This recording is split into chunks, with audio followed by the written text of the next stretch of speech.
Hello, and welcome back to Overwhelmingly Underwhelmed. I'm your host, Lexi, and today we're going to be talking about my ADHD diagnosis. I'm just making this a quicker piece of content because there is a part 2 to this where I want to discuss more of the implications around the medical industry and women with neurodivergence. But for now, I'd like to share with you my story because I believe that it might help some of you go and seek out a diagnosis. Funnily enough, I've already recorded this piece of content, 25 minutes of it, which I think, first of all, is way too long for something like this. But secondly, I had a piece of food on my face. So I recorded the whole thing and then looked back and saw there was a giant piece of food on my face. And if you're anything like me and you hyperfixate on things, I know that's going to get in the way of you watching this or listening to this. You can't see it if you're listening to this, sorry. But if you're watching this, that would have got in the way for me, so I'm assuming it would have got in the way for you. Anyway, let's get right into it. So the first thing I'd like to say is I am not my ADHD. However, I did let it envelop parts of my life because I didn't know it existed. So I'm currently 31 and I was diagnosed when I was 30. Being diagnosed with ADHD when you're 30 is a bit mind-blowing because it gives you a lot of answers, but it also makes you extremely frustrated as a person. The difference between men and women with ADHD is that obviously men externalize the symptoms and women internalize ADHD symptoms. And I'm not saying that there isn't crossover because there absolutely is. But when I think of ADHD, I think back all the way into primary school about those children who were given different workloads, put in different classrooms, who are extremely interruptive as people, who are always on like the naughty list, quotation marks in the air there for those listening. And the stigma around ADHD when I was a kid and growing up in my teens was always that ADHD and neurodivergence, people on the spectrum, that was brought about because of their upbringing and because of additives in food, which we now know is pretty BS because ADHD and neurodivergence tends to be hereditary. So if you are neurodivergent, it is very highly likely that one of your parents is also neurodivergent. And by the way, I am very aware that neurodivergence covers a lot of things. For now, I'm focusing on ADHD because that's what I have been diagnosed with. All the way back then, there was no external signs that I had ADHD. I was fairly high performing in primary school. I was the school captain. Through high school, my grades were fairly average. There were certain classes that I liked more than others, and I definitely focused on those a little bit more. But I think that's like any average person, any average human being growing up through classes. However, there were signs of my neurodivergence throughout my personal life. And now that I look back, I can see those signs, but I can see also how they would be hard to miss, especially for medical professionals who had focused on ADHD in men, because that is what the studies have focused on traditionally. It was ADHD in men in the 50s, white men at that.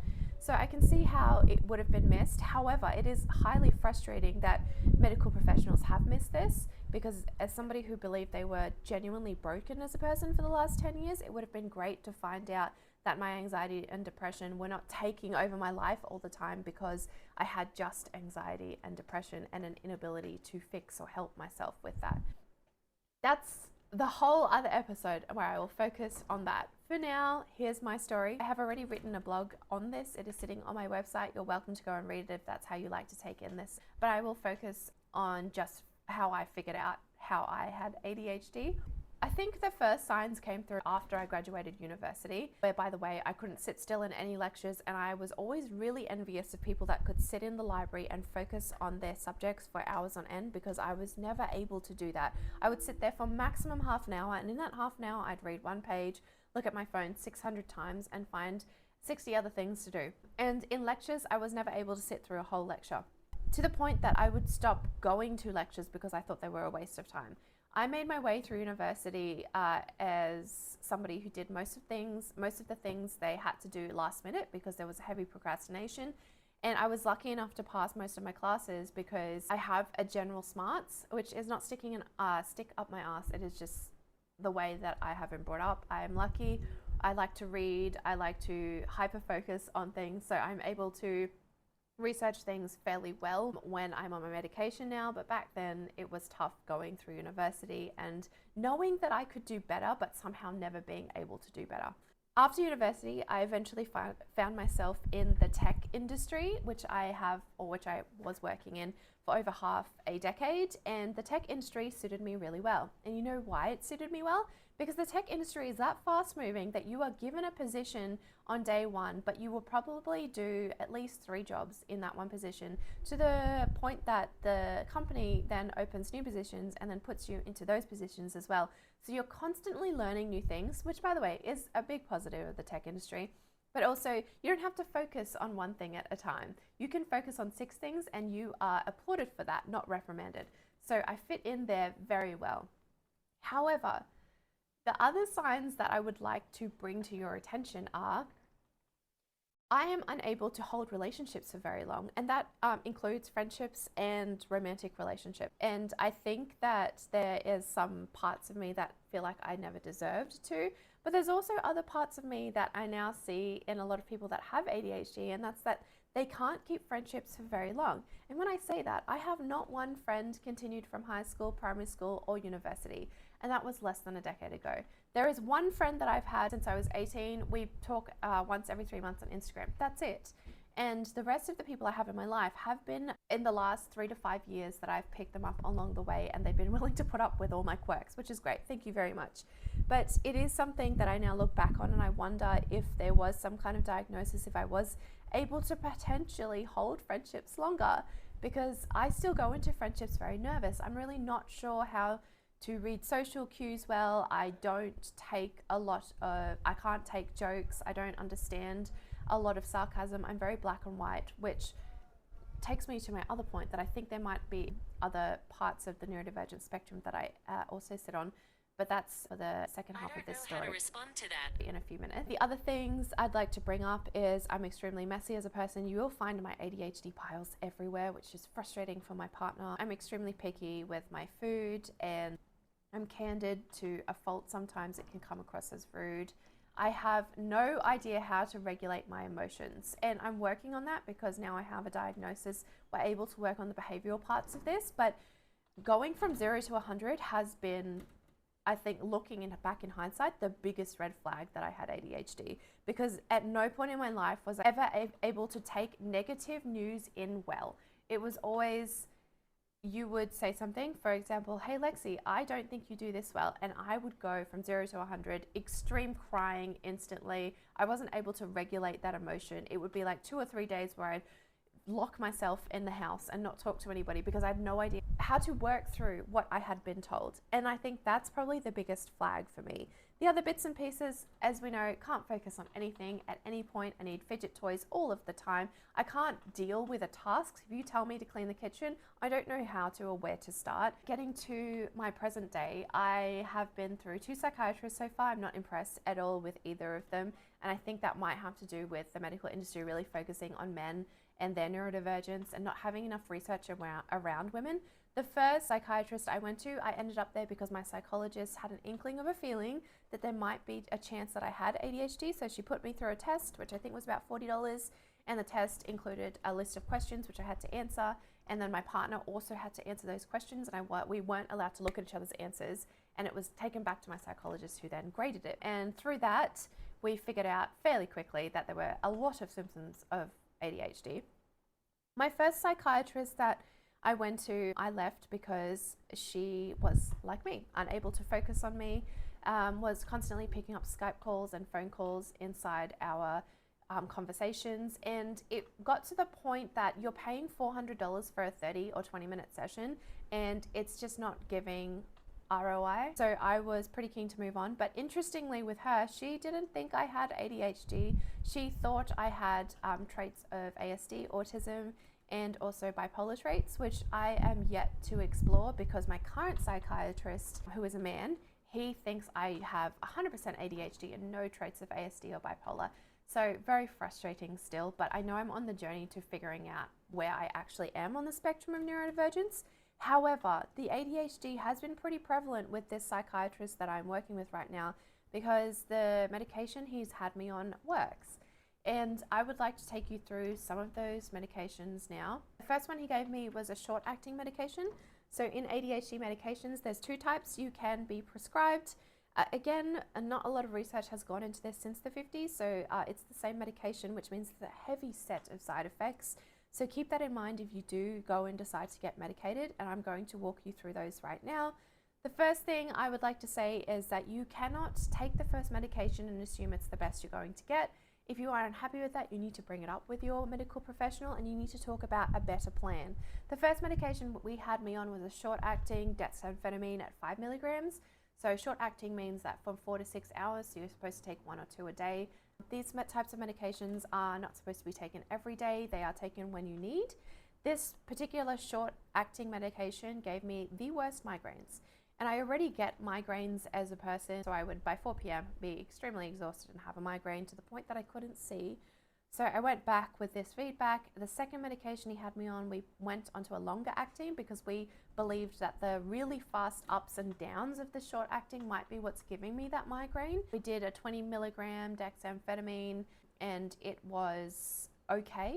It didn't do very much in comparison to the short acting in that few hours that I did have. And it gave me a slight headache on the come down as well, which, as we understood, might be something that I have to deal with for a little bit before my body gets used to the medication. However, we decided to move to a 30 milligram dexamphetamine, which is what I'm currently on and what I'm on today.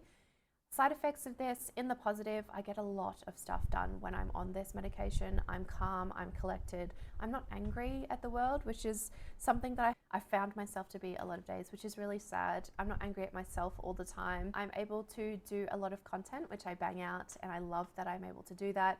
The first thing I do when I'm on this medication, I go for a walk and I come up with so many things that I want to speak about, and then I write it all down and I'm able to create that content straight away, which is really exciting. Bad side effects, you don't have an appetite on the medication, so you do need to set alarms to eat, which I do. I try to eat a heavy protein and vegetable and fruit diet, and I drink a lot of water during the day because the medication has that side effect of giving me a headache, so I want to lessen that as much as I can. The other bad thing is it really interrupts your sleep. Now, given that I have always been a really light sleeper, I've had interrupted sleep my whole life. This is just something that I'm able to function on, but it is very frustrating, and I do hope that it passes because lately I have been trying to work on my sleep schedule a little bit more, and it has become a little bit better because I did quit my job. I think that was a big thing, but that is a really big thing with people with ADHD is there's a lot of sleep dysfunction, and I've had that since I was a kid. So since I was like 15 years old, I remember sleeping at my boyfriend's house, and he used to sleep on the mattress on the floor because I could never sleep with him in the bed. The hypersensitivities I have to people sleeping in the bed, like movement, breathing, sleep talking, all that stuff, I can't sleep through it. And to this day, it's still something that I have as a hypersensitivity, which is really frustrating. The biggest thing is the constant overwhelming thoughts and the overthinking that happens in my head. I can never think of one thing at a time. There's always a stream of things at the same time, which is very frustrating, especially when you're having a conversation with somebody because you can't focus on the conversation or the person. And that's because you've got 6 other conversations happening in your head and 20 questions that you feel you need to answer now.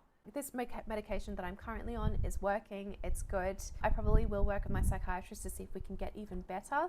And the other thing I will say is I have booked with another psychiatrist, but she's not available till March, that specializes in ADHD, ASD, and bipolar, because I'd really like to explore a little bit more around what I was told in that first psychiatrist's office.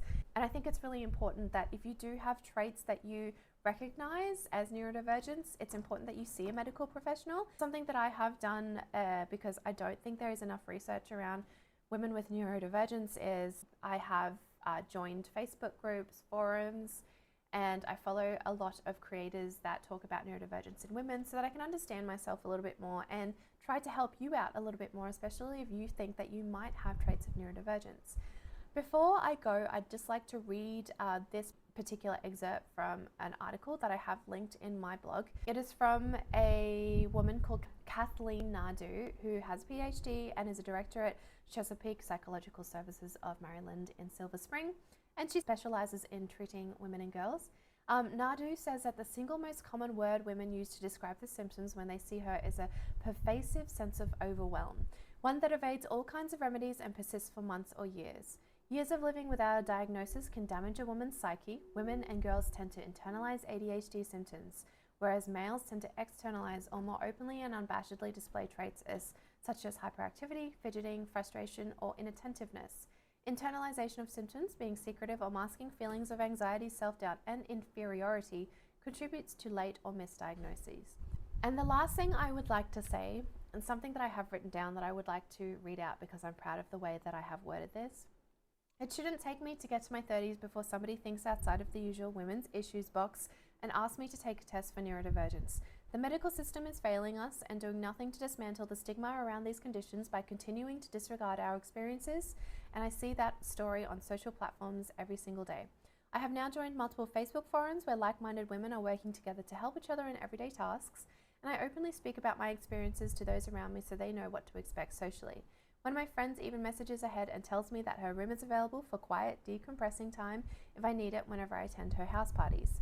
I often wonder what my life would have turned out like if I had sought diagnosis sooner.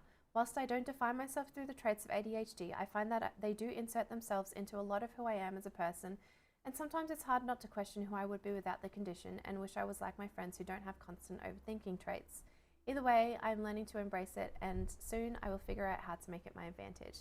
So if you are hearing some of these familiar traits in here, if you are overthinking every day, if you can't stop your brain, if you can't keep it quiet, if you can't sleep properly, if you have no idea how to regulate your emotions, if you have loud outbursts and tics like I do, where you might be constantly making noises and not realizing it, if you have things like picking your skin, which I have so much of, and I think I've spoken about that on my social platforms where I kind of just wake up in front of the mirror and I'm picking at my skin. If you have any of the traits that I have spoken about in this particular piece of content and more, which I'm sure I have missed, I would ask you to go out and seek a medical professional's advice. If you can, seek a woman's advice when it comes to a medical professional, and that's just because of my own experiences. That's not because of sexism or anything like that. I just feel like through my own experiences, I have had better experience with women who are psychiatrists, psychologists, and doctors. And I feel like the empathy would be a lot higher there. And I would ask you to go and do your own research before you go to a lot of these medical professionals so that you have an understanding of where you want to go to seek a diagnosis. And I really hope that this piece of content has helped somebody today.